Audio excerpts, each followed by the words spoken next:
voice sound like what I think my voice sounds like. What about now? Now? So it sounds the same. No, it doesn't. Yeah. He's gone. It's my show again. I saw that earlier when you were the only one on the show. Okay, what about now? What about now? It sounds worse. It's a little tinny. How does it All sound? right. All right. You get out of here, you bum. This is my fucking show now. This is the Ben show. How does it sound worse? I don't know. It How long have you been doing this shit? Oh, hi, River. We have a guest. Hey, how's it going? I've got to hear this for myself. Hang on. Are you just bullshitting me? Okay. No, it's pretty tinny. No. Yeah, it sounds pretty bad. All right. You get out of here, you bum. This is my fucking show now. Hang on. This is the Ben show.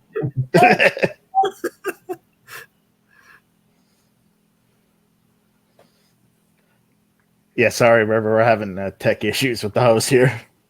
Yeah, it'll be just a second. Right. I'm so sorry.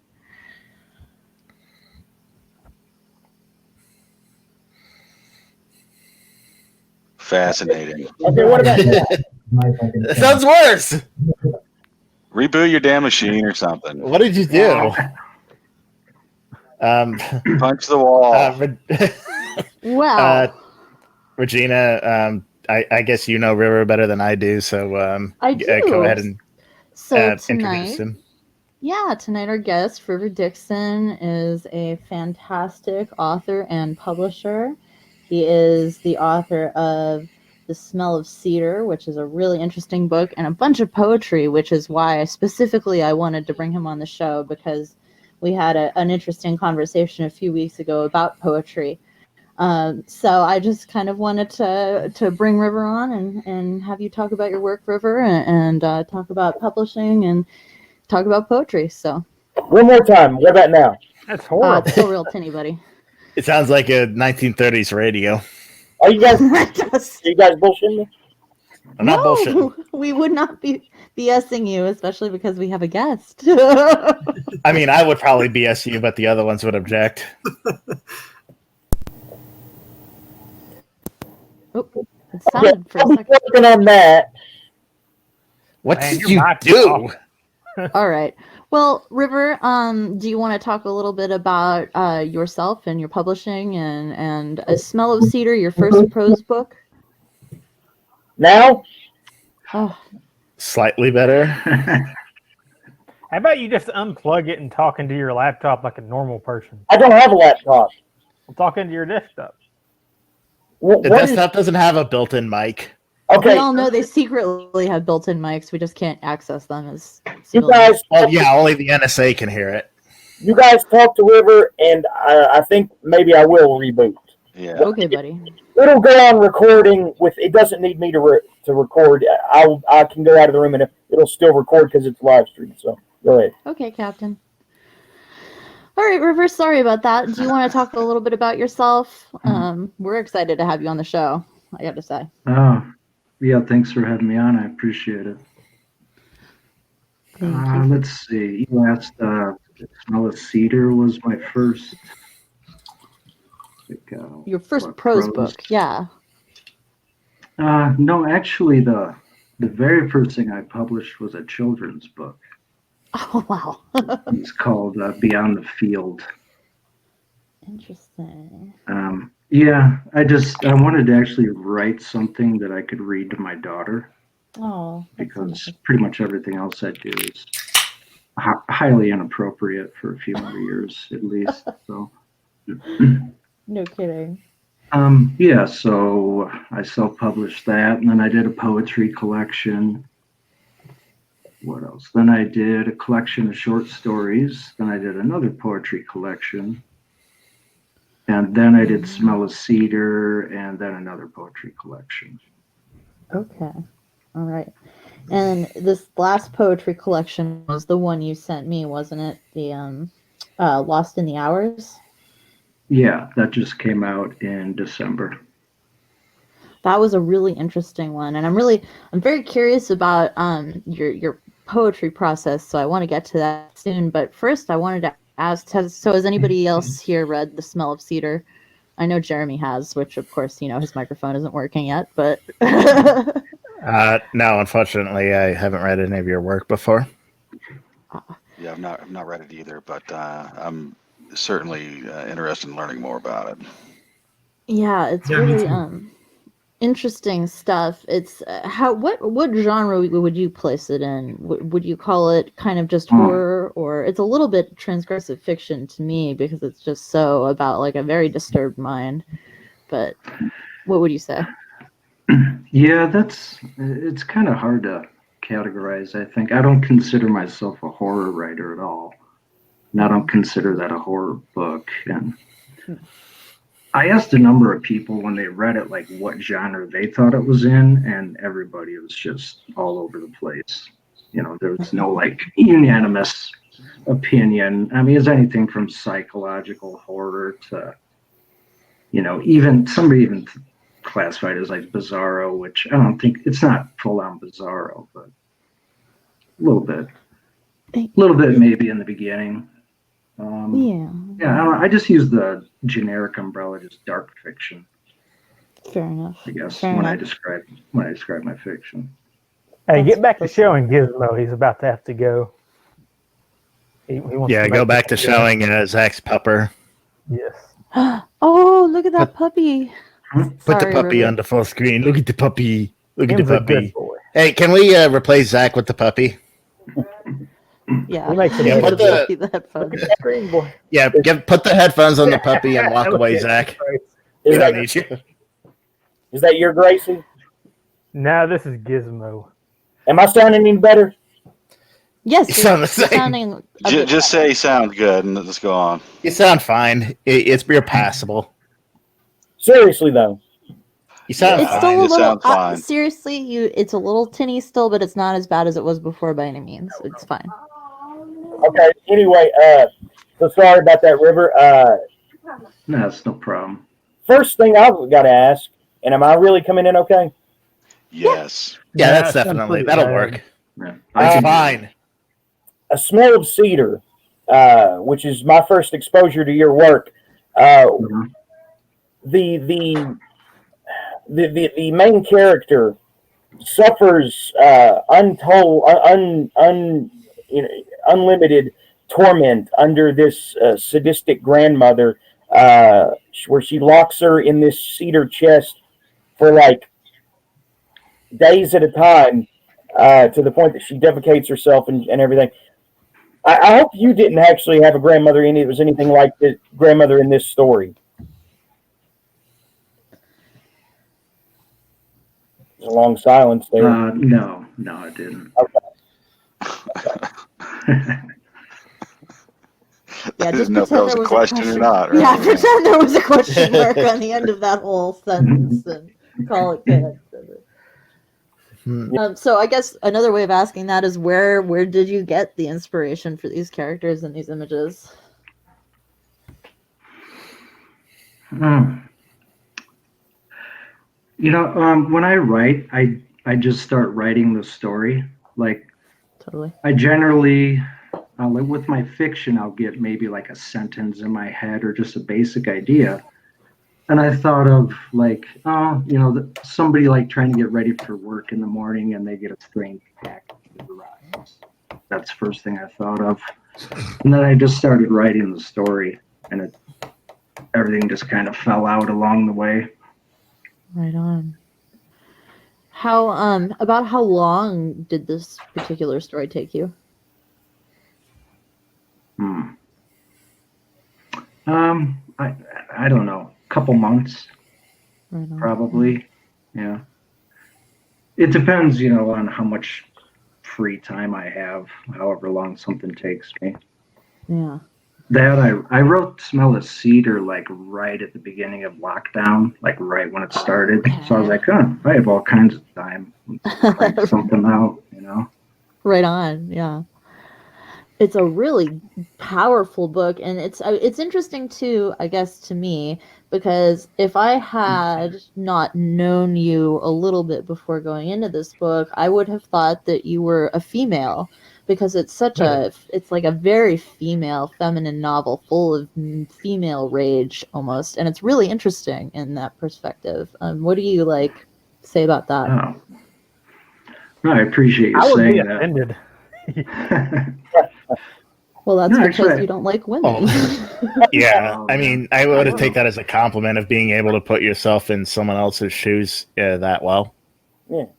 Yeah, I do take it as a compliment. Like everything else I've written, it's from a male perspective, and I just wanted to try see if I could pull off the female perspective, because I know a lot of male authors end up facing a lot of criticism for the way they portrayed females in their work. So, yeah, let's see if I can do it.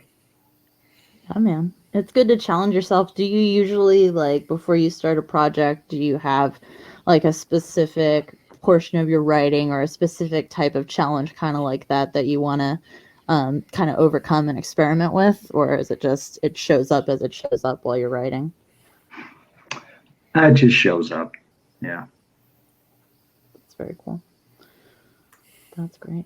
No, I really thought it was a very interesting book, and specifically, like, the image of the cedar chest is very captivating. Was that, like, the initial starting idea you had for, was this, like, the image that you started with? Because it's basically the image that starts the book. I know you said you kind of had this vision of somebody, you know, getting up and all this, but, like, when it comes to more, like, thematic imagery, like, which came first, I guess, the grandma or the cedar chest? The cedar chest came first. So then it was like all about explaining it, huh? Yeah, I have an old poem I wrote, I don't know, a long time ago called The Smell of Cedar. Uh-huh. And there was something I was trying to get across with the poem, and I think I just failed horribly. So I kind of had that idea, like I need to reuse this whole smell of cedar idea in the cedar chest. And so that's been in the back of my mind for a long time. And as I was writing the story, I kind of came up with the idea that she had a tortured childhood, and that's when the idea to bring in the cedar chest came along. I mean, I don't know. It's hard to think of much worse than that. Yeah. The whole deal with this grandmother is that she, from her perspective, she is preparing this main character, Sarah, right? Yes. For a lifetime of grief, and to not let anyone break her. Or at least that's how she justifies it to herself. To the point that sometimes they become competitive toward each other. You know, it's like Sarah, like almost like dares her to keep her locked in the box for an extra day. At one point, it reaches such a point of psychopathic imbalance, I guess. But I really had no idea where the story was going from the point that she bid on it at an auction, right? That was at the beginning, and another guy bid higher, but then decided. Oh yeah, the prologue is actually the character in that is the housekeeper who's actually helping to take care of her grandmother right before her grandmother died. Uh-huh. And her grandmother was basically starting the lessons with this new person. And so the new person, her name was Melanie, she was like so involved in it, like she had to get that chest for herself, keep the lessons going basically on her own. Okay. Hey, Jeremy, I just got the inkling to go over and look at the Quiet Place thing on YouTube, and you're still getting that one down star. Who do you think that is? Not down star, down vote. He's looking into it now. It's probably your dad. Probably. He's listening to this. He's listening to this, and he's very disappointed. Yep, it's true. He's never had mic problems like that before. Yeah, it looks like you kind of knocked it out or something. I'm not sure what happened. So when it comes to poetry, River, I know you just mentioned that you had this old poem where the cedar chest kind of came out of.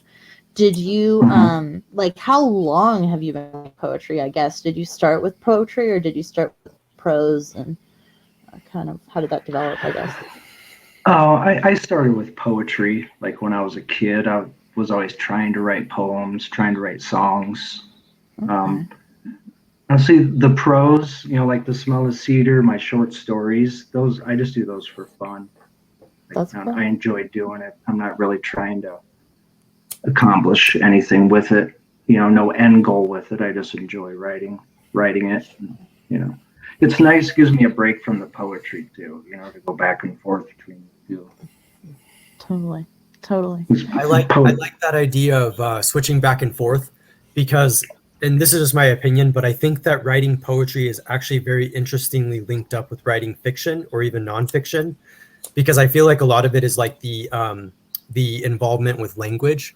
And so even though some people don't agree, I find them to be very interestingly compatible, especially as a writer, because I think it challenges you in different ways. So I got excited when you started saying that you like poetry too, because I think some people are intimidated by it, but like as a writer, you can see how it helps your craft and to express yourself. Yeah, I agree. Yeah, poetry is a hard sell for a lot of people. I mean, I would say majority of people have zero interest in reading poetry, is my experience. And that's one thing with the publishing. Poetry is a tough sell. Yeah. But what inspires you to do it? Like, what is it that you get out of writing poetry? And I'm assuming reading it. I could just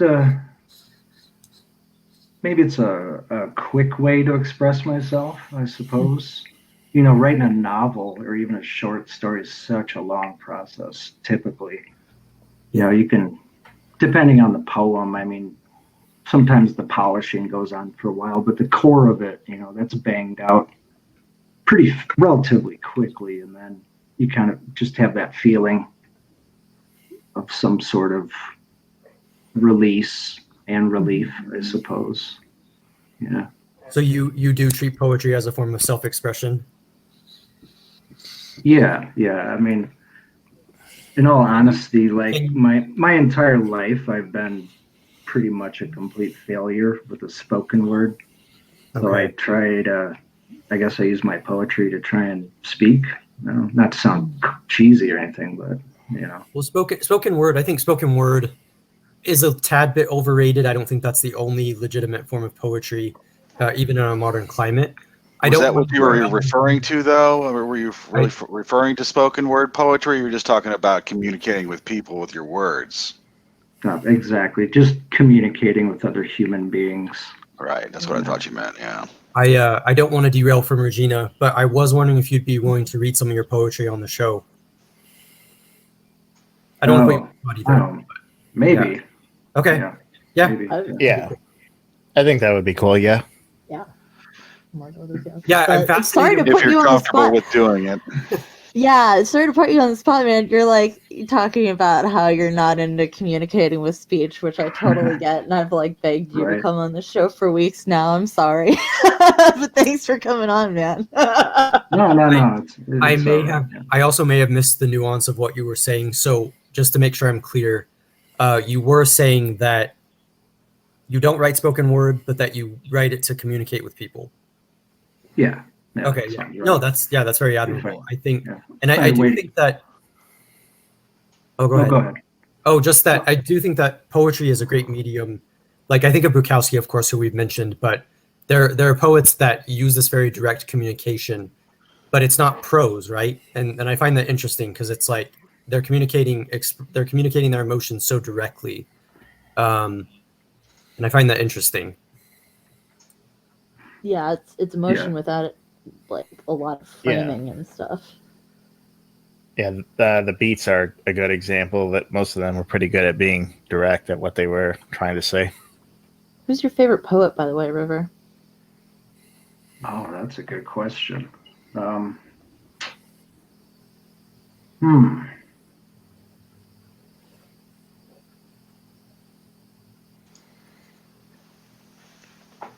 A lot of it depends on just my mood, I suppose. But I mean, maybe a couple. I mean, of course, like Sylvia Plath and Bukowski. I mean, who doesn't like them? That write poetry. Emily Dickinson has been a favorite since I was a kid. She was actually that was my first experience with poetry. I came across a book of hers. So do you read poetry more than you read prose? No, I read more prose. What are What kind of prose do you dig? What kind of stuff do you read, prose wise? I really like the extreme horror stuff. Like, do you like Brian Smith, or is there something more extreme than that? I suppose I'm more into like the indie extreme guys. Like I've been reading a lot of Rain Havoc and Aaron Beauregard. Aaron Beauregard, yeah, we just talked to him last week, wasn't it? Yeah, we did. Yeah, it was great. Yep. It was a great show. Oh, did you? Yeah. I'm really liking his stuff right now. Now, who's the other person you mentioned? Because I've not heard of that person. I've seen her on Goodreads. What is She's the name really though? cool. Rain what? Rain Havoc, HAVOK. Rain Havoc. Okay. I really want to get her on the show, so it would be I gotta formally invite her. But she's great. It'd be great if you could do that. What are some like individual poems that are like your favorite? Like, are there any classics like, I don't know, like Dover Beach that you really enjoy or anything like that, or like Shakespeare sonnets? No, I don't get into too many of the classics. I read, E. Cummings, maybe as far back as I go. Honestly, there's a lot of like classics. Like, I actually liked Enormous Room more than any of his poetry. Yeah. I mean, take like Robert Frost, for example. I mean, I can't stand his work. I mean, I don't know. I don't like poetry that's too flowery, I guess. Too purple, Like my stuff, I try to keep it pretty straightforward, Yeah, it is interesting to think about that historically, because I don't think that trend came around until the 20th century with like William Carlos Williams and some of this like immediate way of expressing things. Because I was going to recommend the Romantics, but I realized with you talking, it seems as though like that kind of flowery form is less appealing. But at least in terms of the ideas and kind of the worlds that they build, I actually would still recommend Romanticism if you were interested ever. Because I do think that the imagination with those poets is remarkable, especially some of the ones. I think by Coleridge is who I would think of, with like Lime Tree Bower, My Prison, or Kubla Khan, like some of these other ones, because I don't know if that's the consensus, but I do like romantic poetry for that reason, for capturing like, I actually think my favorite poetry book is Stephen Crane's The Black Riders and Other Lines. Stephen Crane, he's most known for The Red Badge of Courage, but Black Riders and Other Lines, I feel like he was doing that very direct, short, not very flowery kind of poetry before that was really a thing. It was so out of place, he didn't even call them poems, he called them lines. Yeah, but but that's what's interesting about like how, like, I think that's what people think of when they think of poetry, though. They think of like the Romantics or Victorian era. Like we think of these like, or Shakespeare, we think of poets that are flowery. And I think that is a shame, because I don't think poetry has to be like linguistically dense to be poetry, which is interesting that Stephen Crane didn't even consider his writing to be poetry, because now we'd probably say it would be, just based off like changes in taste. Right. Yeah, I think a lot of people do have those preconceptions of what poetry is, from what they were exposed to in school. Just like that. Do you like spoken word then, like as a form, even if you don't write it as much? I've never really paid attention to it. So It's interesting. There were a couple of poems in Lost in the Hours that kind of reminded me a little bit of spoken word, or at least had spoken word influence in the rhythming, it felt like. So it's interesting that yours is kind of developed independently or parallel to that. Go on, whoever was next. I do know that I'm not like big into spoken word, but there are a couple artists who, like when I heard them, they really connected with me. I think Buddy Wakefield and Bernard Dolan were big ones. I really like spoken word, but I have a grudge against it because one time I went to a poetry contest and I brought in a really kind of funny Bukowski-esque poem that was about this time the dentist pulled my teeth and didn't anesthetize the area right, so I felt him I felt him crack the wisdom tooth into many pieces and pull it out. It was horrible. So of course the right thing to do was to write a Bukowski-style poem about it. And a couple of years later, I still felt like it was good. So I took it to like this poetry contest that happened once a month at our local bar here.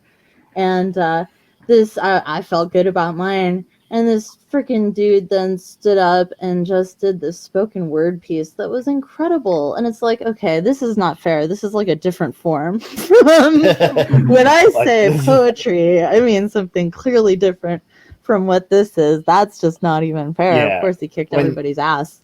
Yeah, when you see someone who like is obviously a performer just go up and perform the shit out of a poem, it's just like, oh man. It was like, I don't know what I'm doing. Man. Exactly. I was like, I'm gonna go home. Good night, everybody.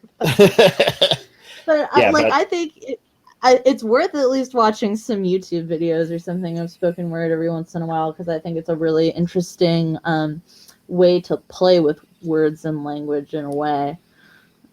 Yeah, I really recommend like anyone who's interested, look up Buddy Wakefield's Flock Printer. I really think that's one of the most beautiful love poems that I've heard. I'll check that out. Yeah, I like that you like poetry and that you get something very, I would say, I don't want to say just appealing, but like there's like I want to use the word catharsis. Like you get something out of it, and I like. Well, wait, why are you laughing, Ben? Testing. Oh, was that something else? Yeah, Anyway, for what's on the bottom. Gotcha. Yeah, I saw that too. That is funny. But yeah, no, because I do think that that's one of the like hidden secrets of poetry writing, specifically of writing it, which is that you get this like escape. Like, and if you're using like Stephen Crane type language, like you really get this direct thing that, like, I was even going to say Bukowski is interesting as spoken word because I've listened to some of his poems and actually read them, and they seem very like immediate. And I could imagine that writing them would probably feel similar. So, I mean, I don't know, because I like, at least with my own writing, like I think that I probably get too lost in the details. And so I think sometimes I lose sight of like language as being a medium for like a very personal expression versus like language in terms of experimentation or in terms of like formal qualities. And so I just appreciate that. Yeah, that's what you take from writing. Yeah. And, and I get that back too, because, sometimes I'll read somebody's poem and there's really nothing better than that moment where you're like, holy shit, that's exactly how I feel, or that's exactly how I felt before. And that's like, when it's a big, similarly to music too, where you hear a song where you feel like, oh man, they wrote that song for me. They wrote that about me, kind of thing. Hey, that sound, does it sound better now? Yes, it sounds so much better, really buddy. good. Yeah, Sounds great. Yeah. No. So I think a lot of people feel really alone a lot of the time, and maybe poetry is a way a few people can find a way to connect. Yeah. Well, yeah, no, and I find that interesting too, because like you can, I just from what I've heard you say, it seems like you can capture some of you can capture that emotion in a way with poetry that people can find appealing. And that it's appealing because it feels, and you can do this with prose too, of course, but it's like this immediate feeling was translated or transmitted, and people are able to recover that. And I just find that interesting because it just feels like a very honest way of approaching the task of like focusing on the way that you can communicate feelings and nuance and experience. which is why I really want you to read a poem, but I'm not going to push it. 'Cause no. I am curious just from a mechanical perspective, because you're obviously very passionate about poetry and you really believe in it and in working with it. Like, okay, this is a multi-part question, so I'm just going to go out on a limb here and assume that you write every day or as close to every day as humanly possible. About how many times a day do you find yourself working on poetry? Do you work on like multiple poems in a day? And then furthermore, like, how does a collection come together? Do you kind of just like go with a linear kind of a way, or are these just more grouped together by feeling or theme? Like, just multi-part blanket question. Okay. Let me think. As far as like putting the collection together, I don't go with a theme. It's just, I don't like themes personally. Mm-hmm. I like to think of a collection as more like just what you might go through in a year, maybe in a lifetime. So it's going to be random things. It's not going to be really maybe coherent. Is that the right word? It's just just random. And do you write? Do you write every day? I try to write something every day, not necessarily poetry. Like it really varies. It might be I write part of a poem in a day, or some days I might write like 3 to 5 poems. It really depends. Okay. So. And that's while you're writing prose as well? Yeah. Oh, wow. Yeah. That's very involved. That's great. Do you have a specific time of day where you set aside to do your work, or is it just whenever you can steal time? Ideally, I prefer to write first thing in the morning, like right when I get up and get my coffee. I like to come in and start writing, but I take advantage of other times. A lot of times I write late at night too. It depends. How many poems on average would you say you like to put in a collection? How do you determine that? And who's eating? Is someone eating something? I will. Yeah, it's like somebody's a bag of chips. It really depends on the length of the majority of the poems. I'd say 80 maybe. Okay. 80-ish. Okay. I like the books to be over 100 pages, once they're formatted. Sure. I don't even know how long Lost in the Hours is. It's probably 50 pages maybe. I don't know. Yeah. So which one of your poetry books would you recommend for a beginner? Oh, gee. Or like one that would be like a good introduction to what you're doing. I'd say probably my newest one. Okay, yeah, and Lost in the Hours. Okay. Yeah. That's the one you were talking about, huh? Yeah. Okay, what was it called again? Lost in the Hours. Okay. Yeah. Yeah. I don't know, because like when I released Lost in the Hours, I was feeling like the previous one, it's called Left Waiting. I was feeling like that was really weak, and I was just like, oh, that book is garbage, But then I went back and read a few of the poems, and I was kind of like, oh, they're not that bad. So yeah, it's just kind of one of those. I don't know. I would say my weakest one is my first collection. It's called Cool.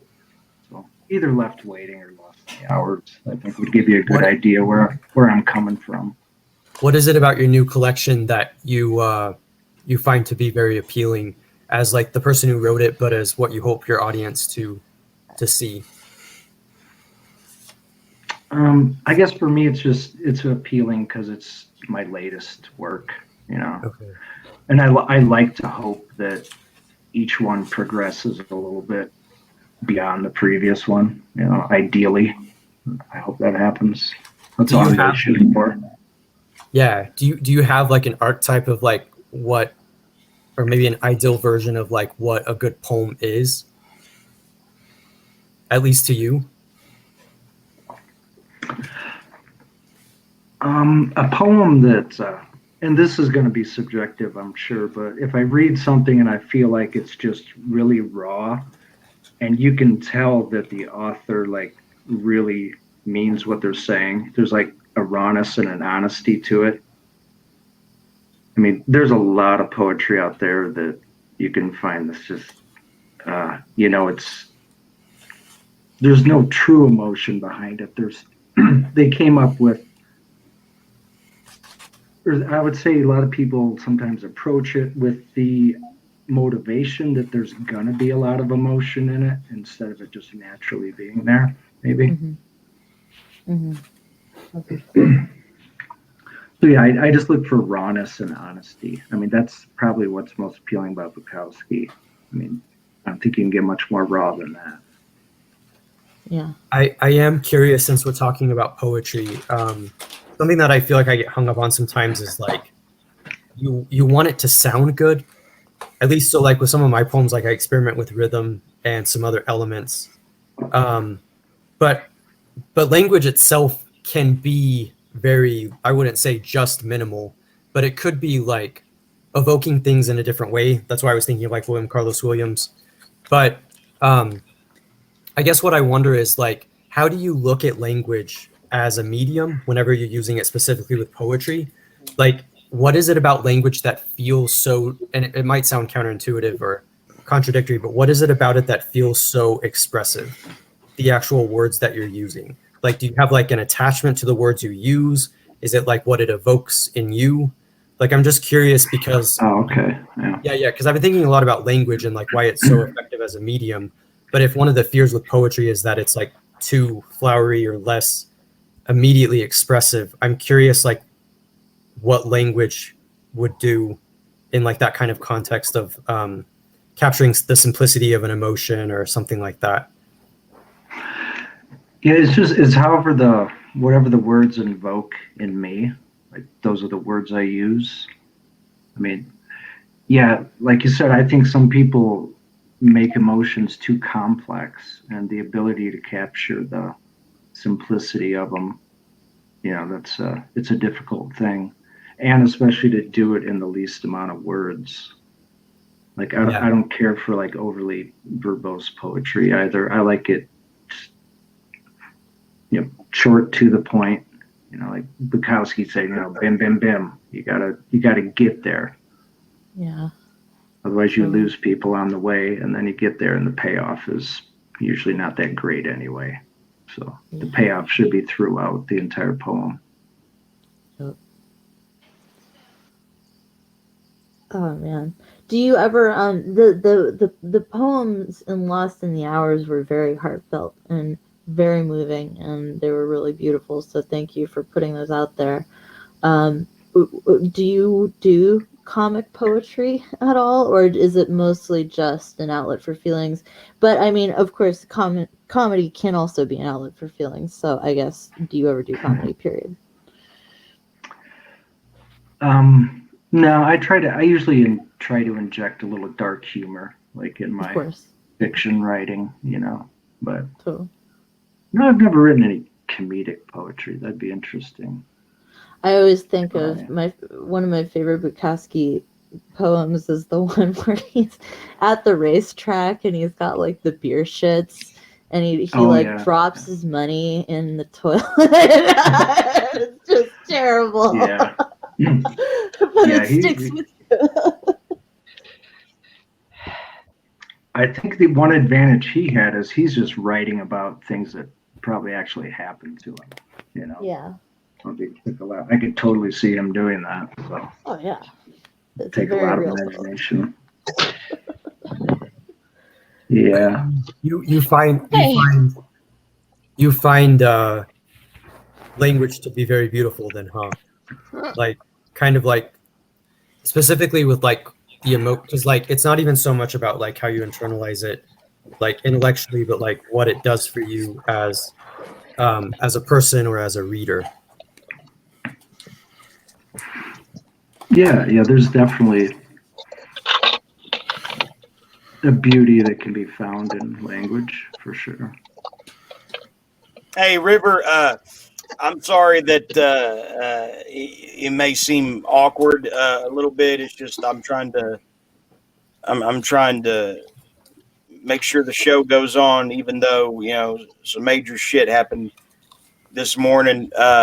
What was I saying before that I got kicked because of the screen froze or whatever? It was Something about about Adderall.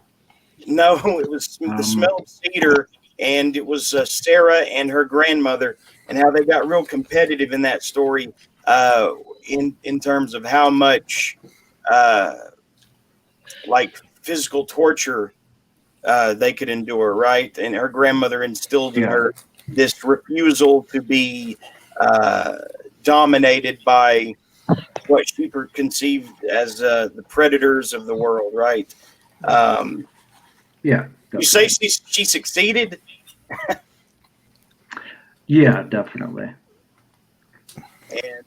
And And her grandmother knew. Her grandmother was proud because there's that one scene in the book where she finally does, dominate her mother, and she doesn't go in the box because she's told to. She goes in there because it's her choice. yeah, that was pretty wild. But what else? What else have you written? Okay, so we've covered the poetry. As far as like other fiction, I don't know. Talk about Colder or Beyond the Field. Well, Colder was a poetry collection. Okay. Beyond the Field, I mentioned earlier, that's actually a children's story. That's something I wrote for my daughter.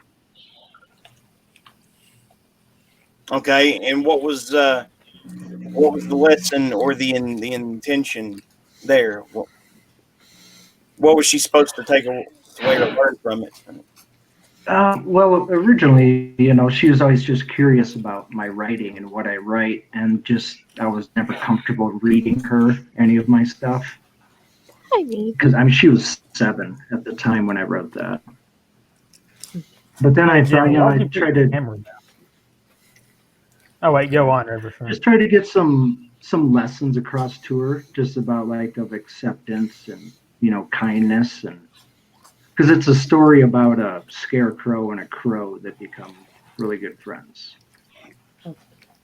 and it shows how their unconventional friendship inadvertently has a really big impact on all the farms around the community and stuff. So just the power of just being accepting of people that are different than you. And a scarecrow and a crow are supposed to be bitter enemies, really, but just because that's what society tells them they're supposed to be, that doesn't mean that's what they have to be.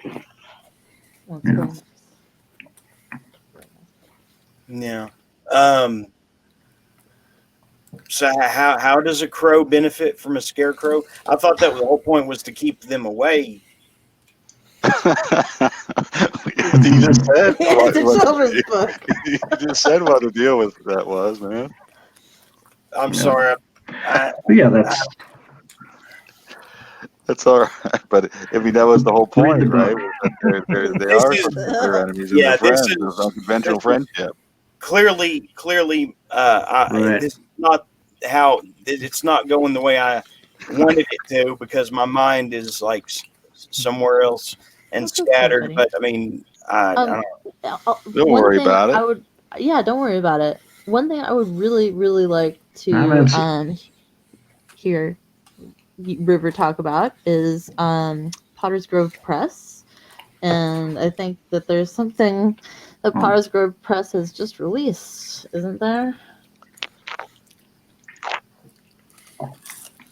Oh yeah. Well, I'll tell you a background on the company.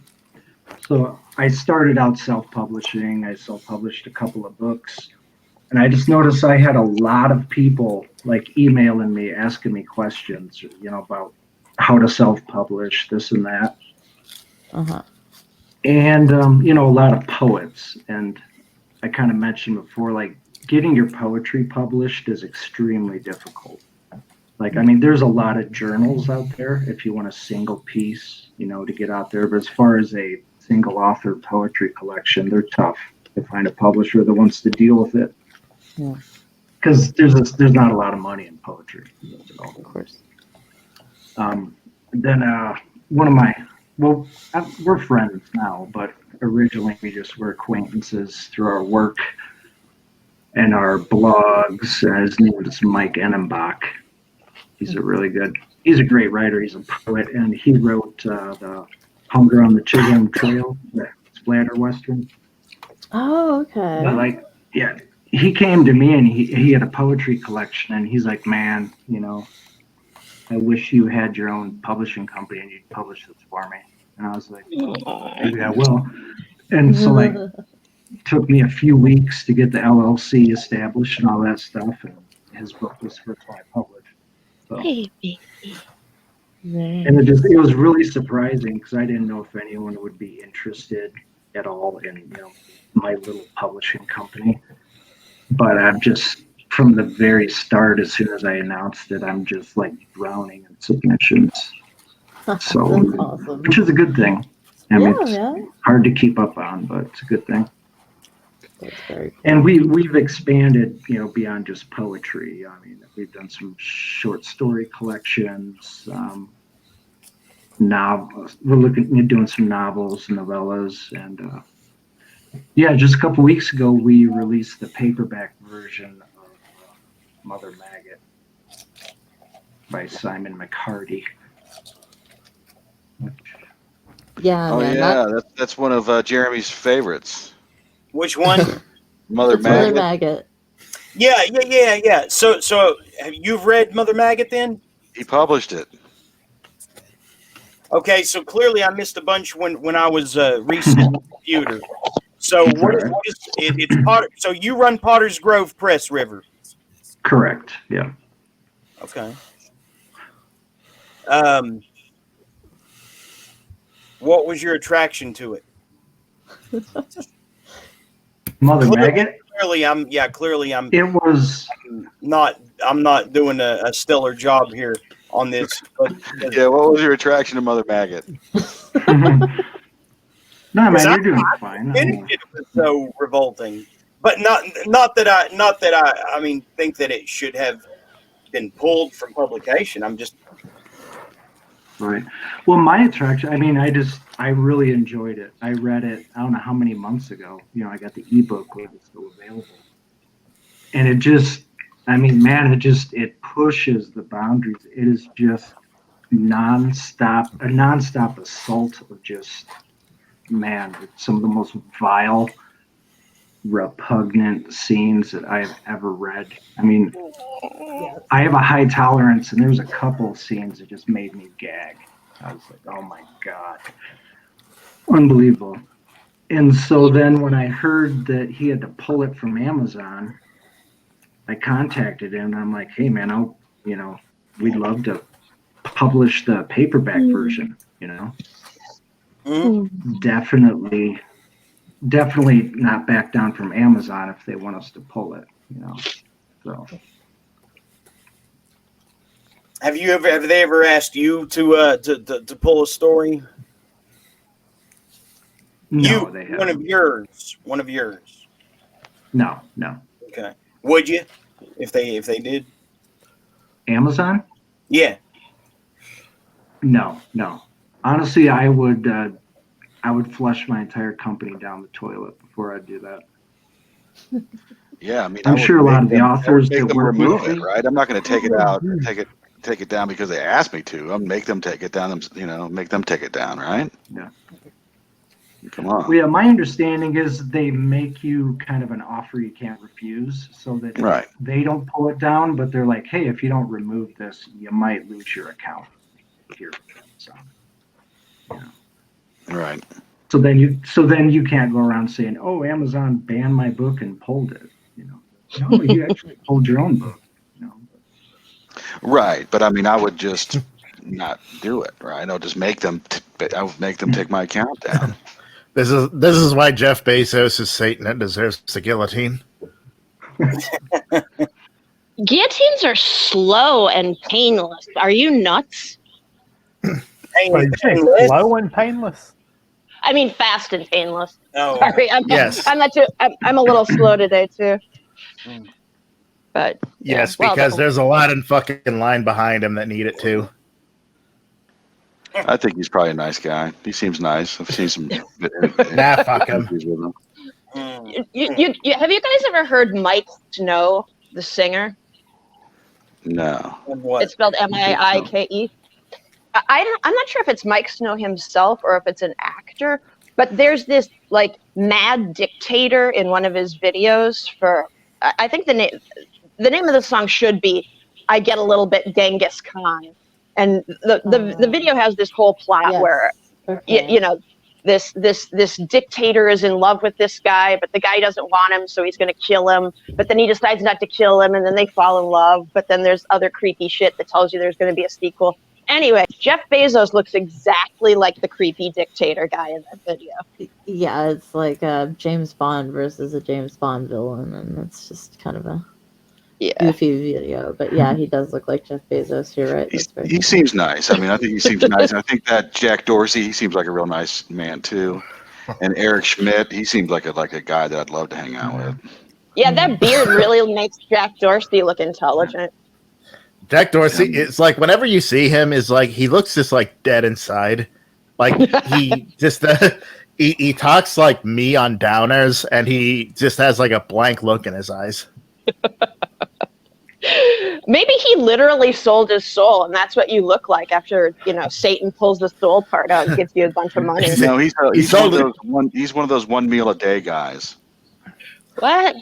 Yeah. That's supposed to give you more energy, isn't it? Yeah, I know. That's what. I don't understand what's going on there, but yeah. But maybe it's just adrenochrome that he takes. Yeah. That's what. But I don't know. Selling your soul and then getting outpaced by Jeff Bezos and Elon Musk. I don't know. That's not a good look. How is that supposed to give you more energy? What's that? How is that supposed to give you more energy? Because your body starts burning fat. Yeah. So yeah, Jack you were Dorsey, a nice asking guy. about Jack Dorsey. Jack Dorsey, a nice guy. What are you talking I think he seems nice. I think that Elon Musk seems like a nice man too. And I think Elon Musk is like an he autistic seems really loser. nice. Klaus Schwab, he seems like a really nice man. I'd like to hang out with him. If Elon, What about Mark Zuckerberg? I love that guy. Oh, I'd like to hang out with him. seems very friendly. He's a very Lovecraftian looking. Yeah, I'd like to have a three-way Speaking with of Mark Genghis Zuckerberg Khan, and I think Genghis Khan was really underrated. What? I mean, not sexually, but as a human being. Who? Genghis Khan. Oh, Genghis Khan. okay. I say Genghis. I thought you were I don't know talking whether about it's pronounced. Jenga. No, I don't know whether it's pronounced Genghis or Genghis because I hear both of them all the time. So. I don't know. I mean, I don't know if anybody knows how to pronounce it, really.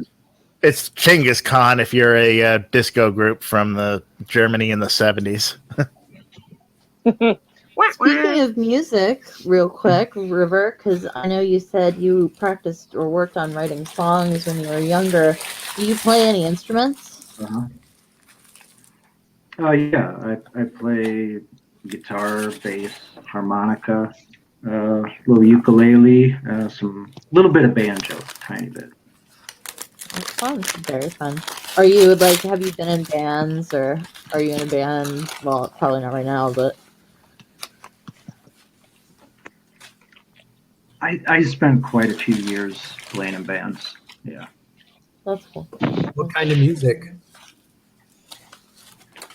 Oh, well, when I was in high school and for a few years, I started out playing in death metal bands. And then I got into kind of more rock blues bands. And then by the end of it, I was just doing like singer-songwriter type stuff. It was just me and my acoustic and a harmonica. What was it about death metal that appealed to you with playing it specifically?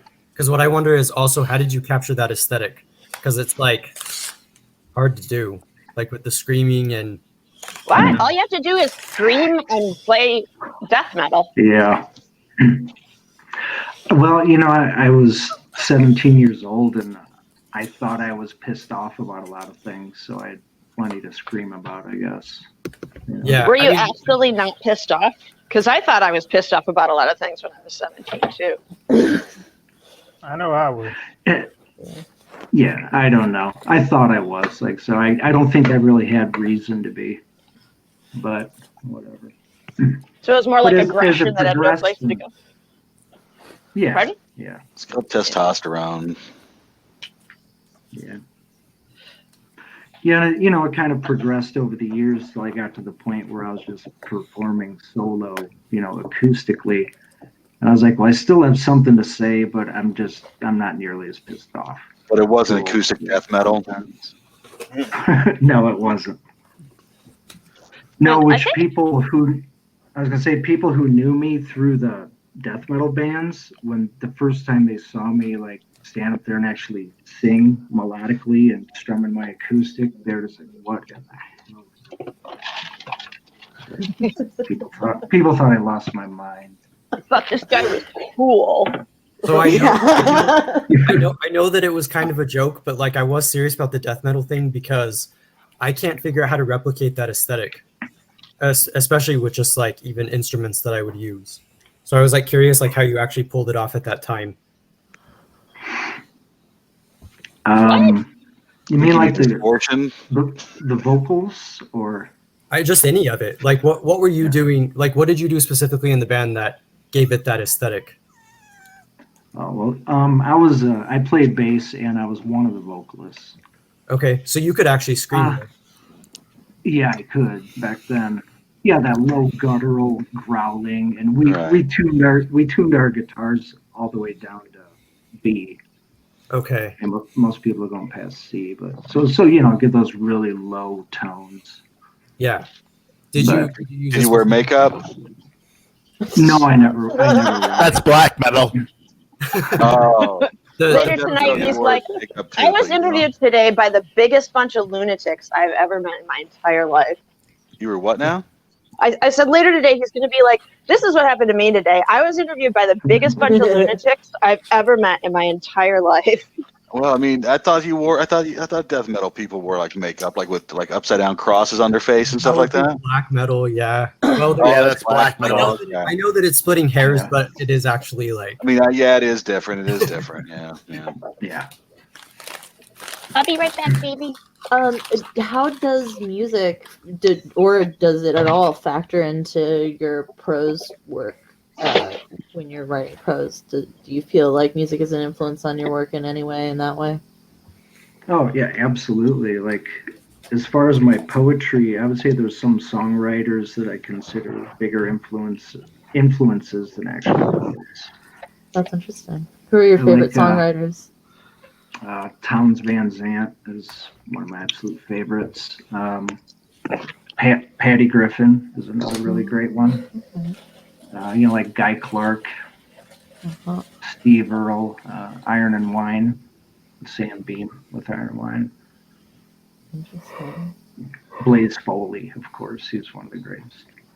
So those do other humans on this show know any of those artists? Because I don't, and I just was curious if I'm just like, you know, just. No, I mean, Townes Van Zandt, he wrote "The Road Goes On Forever," didn't he? Yeah. I've heard of Townes Van Zandt. And I'm familiar with Iron and Wine. His album, "The Creek Drank the Cradle," is one of my all-time favorites. So what kind of music is it, or does this span several genres? I mean, I'm obviously ignorant, so I just want to be enlightened, really. So that's why I'm asking. It's what I would consider just singer-songwriter type music. Like, okay. Another famous one from Townes Van Zandt was Poncho and Lefty, Willie Nelson and Merle yeah, that's Haggard. a great song too. Yeah. So I'm curious. I was curious about like when you just because I didn't know any of these musicians specifically, that when you started getting into the singing. Phoenix, you and I are on the same page here, right? Well, that's what I wondered is like my entryway into like the singer-songwriter stuff would be like folk music. Like, were you inspired by that at all? Because I think that is a really interesting way of making music, specifically with like, I guess you had said acoustic guitars. Like you can just capture a lot. Yeah. Oh yeah. I dig a lot of folk music too. I mean, I listened to a lot of Bob Dylan when I was younger, and okay. So like, you so know. what kind of thoughts do you have for like music as a whole, since you've done so many different genres? Like, what's one of the best ways that you learned being able to play so emotionally and so involved?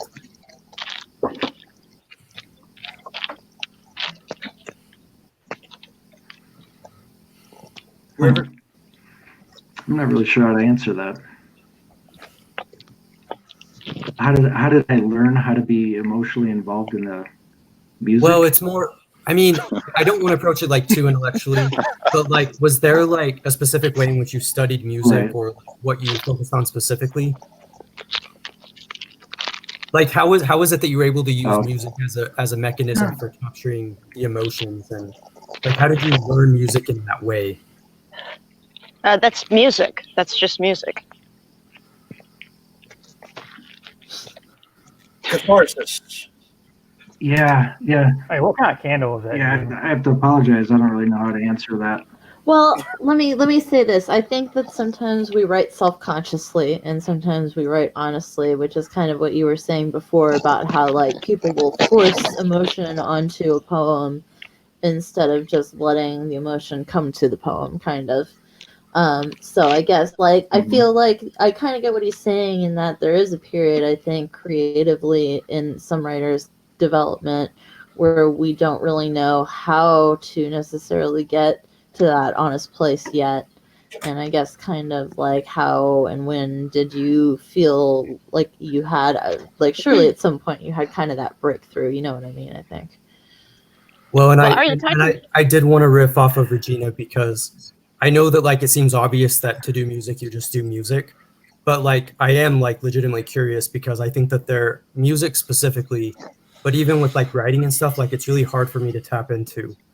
And so I've been trying to find like a way to be like less intellectual about it, but also capturing like some of the things that we've talked about on the podcast today. Are you talking about doing things Yeah, I mean, self-consciously? I'm Are talking you? about, well, yeah, I've been doing them not self-consciously. But Because are I you think, talking about being self-conscious, or are you talking about being emotionally numb? Like you can't feel anything, you can't get in touch with your emotions. well, I don't want to derail, but I think, yeah, I think the difficulty is, like, at least for me as an artist, like, it's been difficult capturing, like being able to use the medium to capture, like, what you're trying to express. Because, like, I guess for me, for whatever reason, like, I usually look at art from, like, a formal perspective, and I don't want to make it a dichotomy, but I think what happens is I'm looking at art as a way of representing an idea. But as you had said earlier, River, that even like the idea of themes like is limiting to what you're trying to do, because you're not able to capture like that simplicity. So like that's actually why I brought up folk as an example, because it's my throughway. Because I do think that folk, even if I don't listen to it as much, it captures that simplicity of just like the singer songwriting. And I guess when they do that, it doesn't seem as if like it's like simple, but like maybe that's the point. Like maybe part of it that is the complexity is like learning how to eventually use the medium to be able to capture those emotions. And I'm just wondering, like, if you had that process where maybe you were self-conscious and then it eventually evolved, or if like you kind of already had an idea of the medium. I think, to talk about music, like it's really, it's difficult for like a single person to just stand up there with their guitar and be able to pull something off. Like if you have a full band supporting you, and like or a full studio production, you know what I mean? You have a big support network. So I think, yeah, to be able to tap into the simplicity of it and still have it be something, I think is a challenge. That's reflective of poetry too, was what I was saying earlier. And I can't say if I don't know if I've successfully tapped into anything, it's like, I'm just trying, I'm writing, I'm trying. It's like, Maybe so I don't really think. Maybe music theory is a better approach to talk about this. Explain what music theory is. Do you know it? I mean, or do you, or Do you have time for a college class? Music theory is basically what Phoenix is talking about. If we're still on that.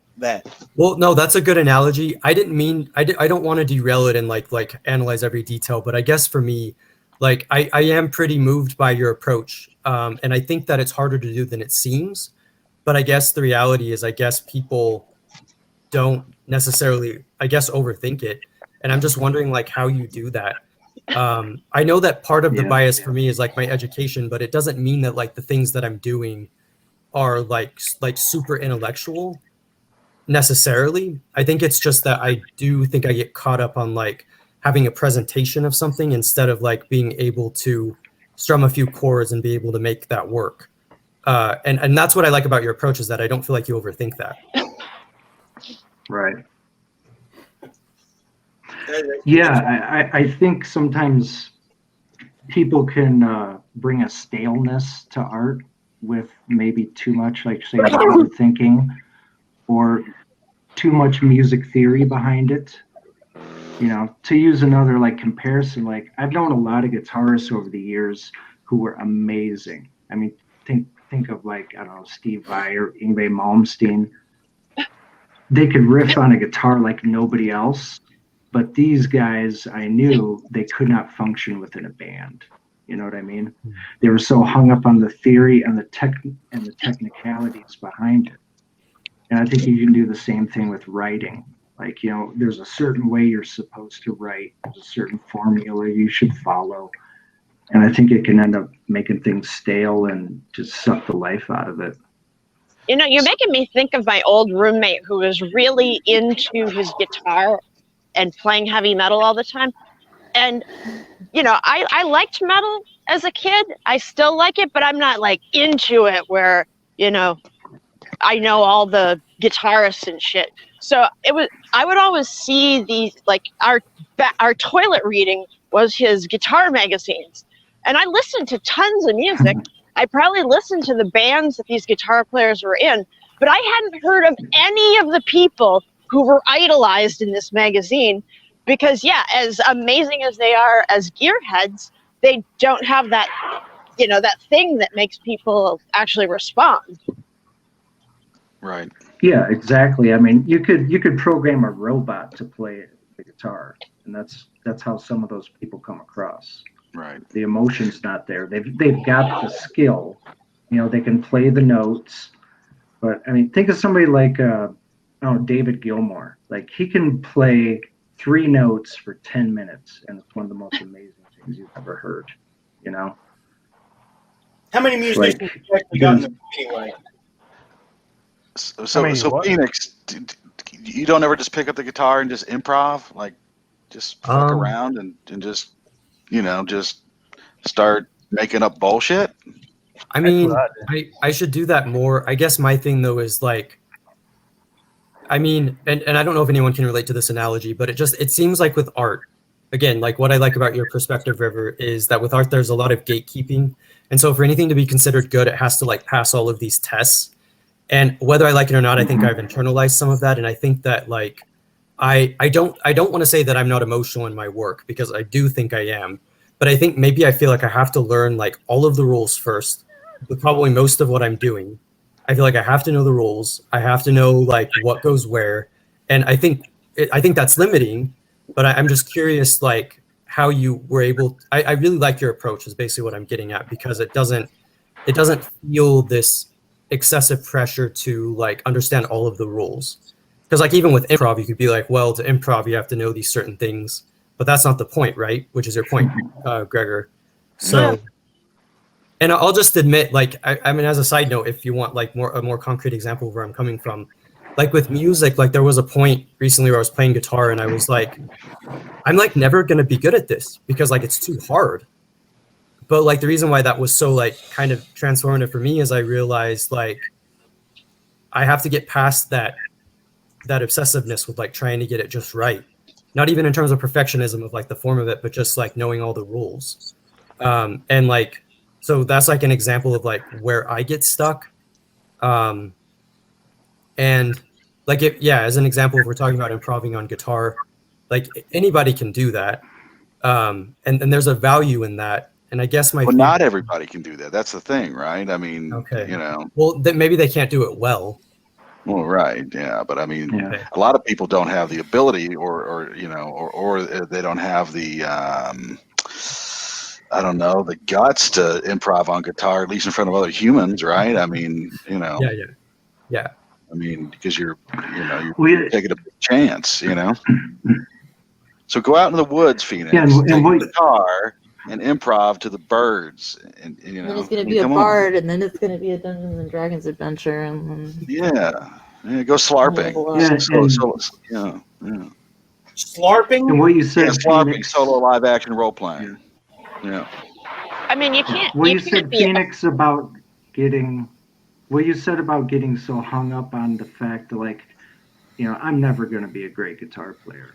It's like, that doesn't matter, man. Do you enjoy it? Like, does it feel good to do it? I mean, you can do things that you like doing. You don't have to be the best at them.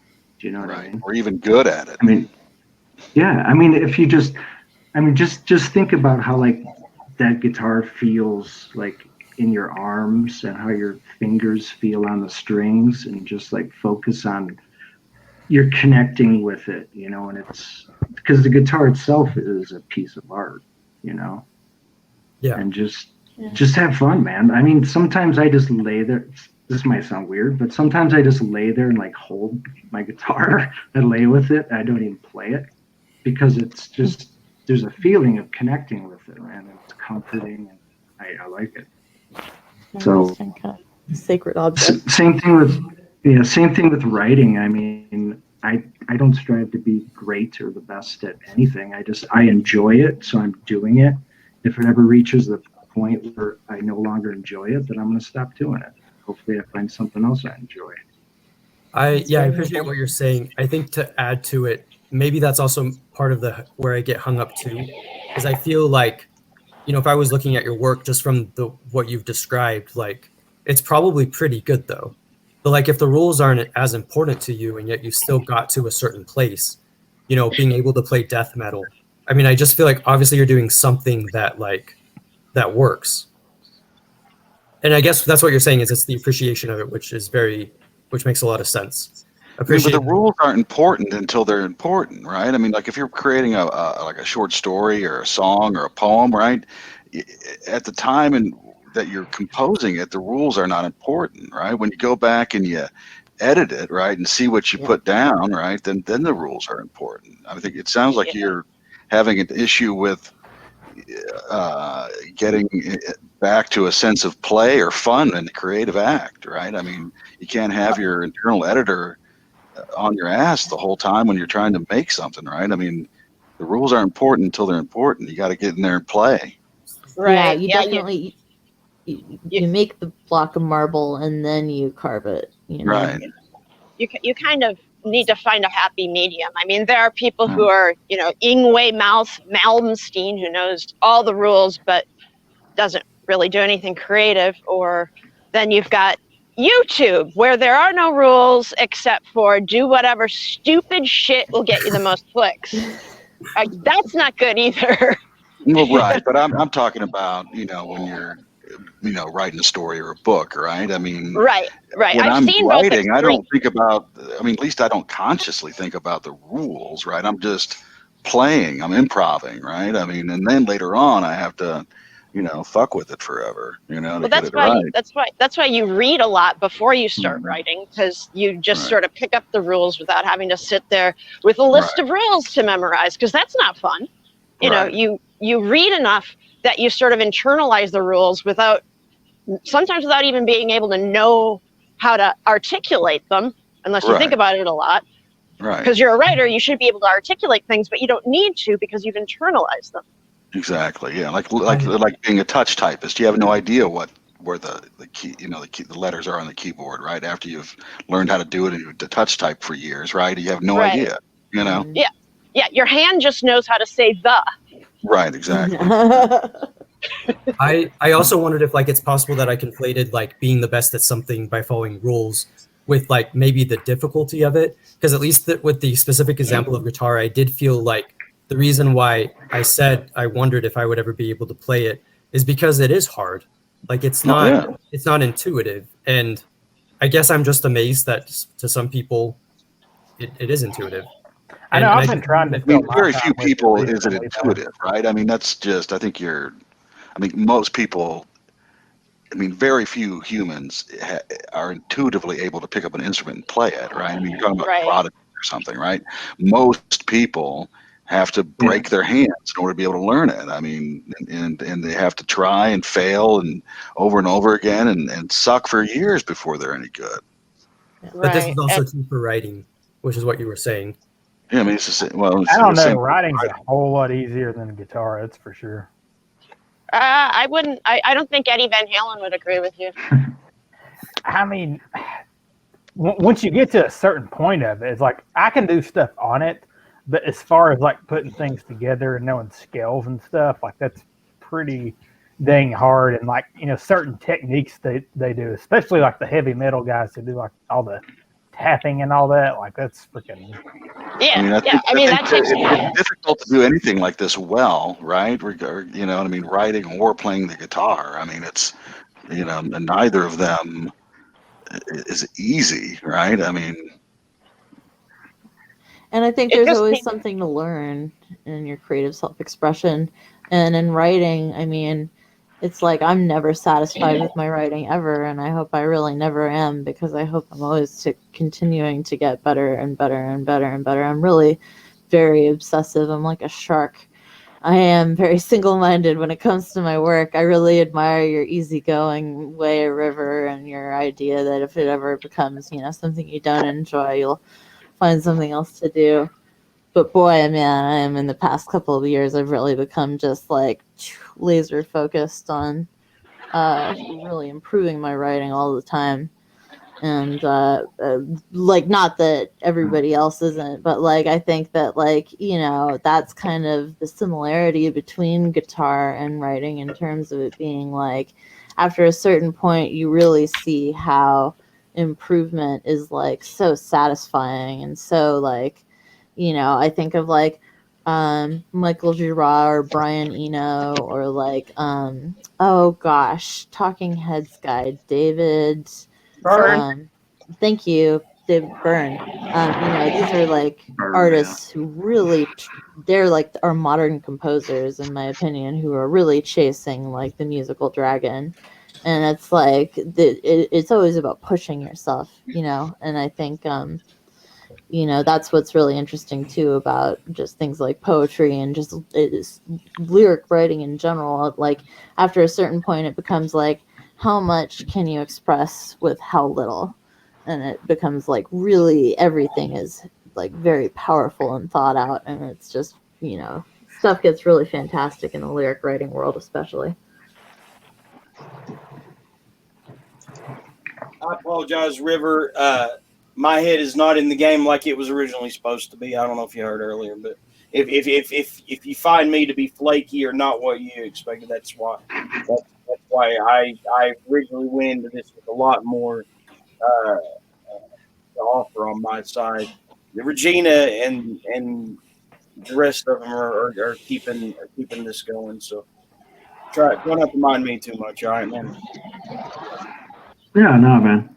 Everything's good. I appreciate you having me on. The funny thing is, man, we have one viewer watching live, and that's me. Wait. Gregor first, and then what now? no, I mean, what I said was not in any way important. What did you say, Zach? Yeah, what I said was way more important, actually. I said we have one viewer watching right now, and that's me. Awesome. That is great. Well, there'll be more down the road. Now I see Frank in the chat, so maybe it is fun to see the quiet place effect, where like one or two people associated on this show are like they add something they're going to read or review it, and then like other people related to this show and not related to this show start picking it up and like adding it to read, or they go ahead and buy it and review it and everything. And it's like within a few hours, it's like, yeah, I guess you could call it the Quiet Place effect, where Yeah, we're influencers, man. comes like on the radar, whether people want to admit it or not. It happens. It really does happen. Wait, if I'm an Yeah. influencer, how come the world isn't perfect yet? Well, no, you're not an influencer. Yeah, Jeremy is. You're not. Yeah. Oh, I see. Okay. No, but your book has been trending, I guess you could say, a few times when someone on here adds it, though. What How book's come our that? own dang books don't trend? It's only the guests we get on. Because we're No, awful. yours have before. True. Yours have before. Ben's have. And My books have trended. once or twice, yeah. Yeah, actually, I just Everybody saw here is somebody read your book. the other trended day. at some point. Yeah, and I've got there's actually there's an author that you if you don't know him, you need to jump on this, River. Have you read Thomas Kleckler? And he has Thomas who? Thomas Kleckler. Now that's a weird name. It is, but it's a weirder individual. Yeah, Okay. Hey, I just got a question. How do you know if your book is trending? Like, does your butt itch or something? Does your what? Does your butt start to itch, or like, do you get a sexy feeling, or? I think he means people add it to their bookshelves on Goodreads. Is probably what he's talking about. Yeah, you're not on Goodreads, so you completely missed this. I have to say, I am really surprised at what a great tool Goodreads has become just for like networking, but also just for like getting a general sense of current trends in publishing. I mean, it's really just like fantastic. I've seen this book, Jeremy. I saw it on your shelf, and I think I actually already had it added, so I'm really interested in reading it now that I see your enthusiasm for it. Yeah, River, this one has got a real lot of dark energy around it. It's like it doesn't feel like it's just a fiction story. It feels like, I don't know, like the author managed to like infuse the text with something like genuinely menacing, and I would attribute that. I would chalk that up to strictly talent. But cover your ears for a minute, Zach. Okay. Wait, what? Yeah, like Cover that. your ears. Cover your ears. But I've spoken. Oh, okay. I've spoken to this author recently, and I'm pretty sure he's into the occult, and that has something to do with why this book in particular, has such a menacing feel to it. Now, I don't consider being in the occult a plus or something to be proud of, but at the same time, I don't consider it a deterrent for me reading something. I think that, even if he is, it's a testament that anybody can still make a book scary in today's climate. And this one really does make me uneasy whenever I'm reading it. Feel the demons of hell pulling you down. Have you? Yeah, mate. Well, It's like, how bad could this book be? The guy has a big smile on the cover. Yeah. dude, take a closer look. There's a little more. Look at that. That font choice is terrifying. It's Yeah, that font is horrible. it's Cenobite. He's like a Cenobite. He looks like a Cenobite, though. Yeah, he does. Kind of. I might give it a whirl. Well, I added it to my list. this guy is going to be on the show eventually. But River, have you read or heard of or spoken with Thomas Kleckler at any point? I mean, if you're a publisher, I'm not familiar with him. if you're a publisher, this may be a guy to invest in talent wise, But No. Why do you say no, Zach? Why do you think? But so how long has Potter's Grove Press been a thing? Because I actually thought you were just an author, of your own work. Oh, I started it in October of 2019. So a little over a year, not that long. And I think we put out 15 or 16 books in that time. That's great. And do you? Yeah. Now the Mother Maggot. This is a reprint here, right? you picked it up. You picked up Mother Maggot, right? You didn't like Out of the Yeah. gutter. Or were you the first to publish it? Were you the first to publish it, or did you pick it up after the Amazon bullshit? I picked it up after it got pulled off Amazon. Ew, I can smell this like left behind jacket from here. Yes, that's Mother Maggot you're smelling. Wow, it smells It's just pretty like my gross. neighbors. So what are some of these other titles that you offer for Potter's Grove here? Like a New Jerusalem, for instance. Oh, that's a really good book. It's book 2 in the Kirkwood Scott Chronicles, and I'm usually not a reader of any type of fantasy, but I read the first book and it's really good. It's like, for someone like me who doesn't care for fantasy, it sucked me right in, and it was a really good book. So I What was kind of fantasy pretty. is it? He calls it an Irish urban fantasy. It looks like it's futuristic too, like sci-fi. Yeah, there's some time travel going on, Yeah. existing on different planes, and is due with this evil spirit of a